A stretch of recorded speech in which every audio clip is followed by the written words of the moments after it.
Гледаме старта на жените. Говорят по TV7. Блок 7, квартал 7, вход 7, апартамент 7, етаж 7. Те не мога да го си кажем. На терминал 7 току-що пристигнаха Жени Калканджиева, Мая Савова и Катото Евро.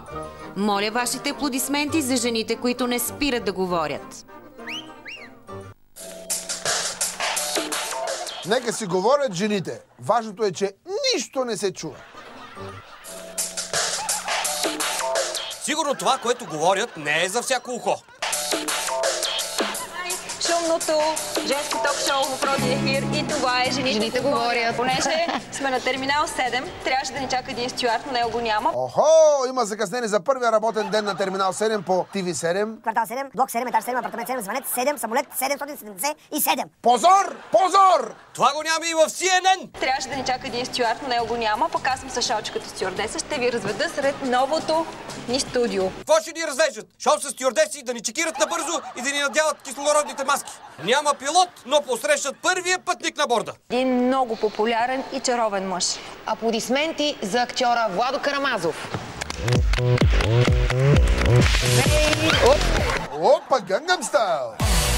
Без малко да се размаже чаровната физиономия. Добре дошъл в нашето ново студио. Здрасти. Айде. Здравейте си, първия ни гост. С голямо нетърпение. И много залагаме на теб. За теб зависи как ще ни върви от тук нататък. Ако от него зависи как ще върви от тук нататък, определено ни им тръгна на добре. За теб зависи как ще ни върви от тук нататък. Някой май е подложил динена кора. Нищо, Владо не е злопаметен. Желавам ви успех в новата телевизия, дано всичко е наред. Да видим сега дали всичко беше наред в старта на другото шоу на терминал 7. Съдът влиза. Подробности по случая ще ни разкаже нашият редактор Дейвид Славчев. Моля, заповядай, Дейвид. Събота за първи път пред съда на публиката в терминал 7 се представиха Миглена Ангелова и Дейвид Славчев. Здравейте на всички! Аз ще разкажа много накратко какво видях. Вие ще видите естествено и клипа, който сме направили. Но с две думи. Днешното дело... Май техниката на терминала им изневерява. Днешното дело...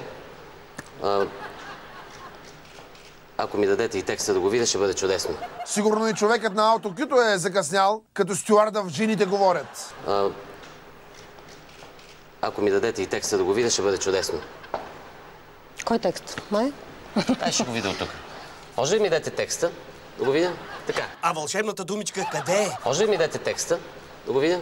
Така. Айде от мен да мине. Айде. Днешното дело е следното. Според мен, терминал 7 в TV7, квартал 7, блок 7, етаж 7, апартамент 7. малко кучичко тръгне.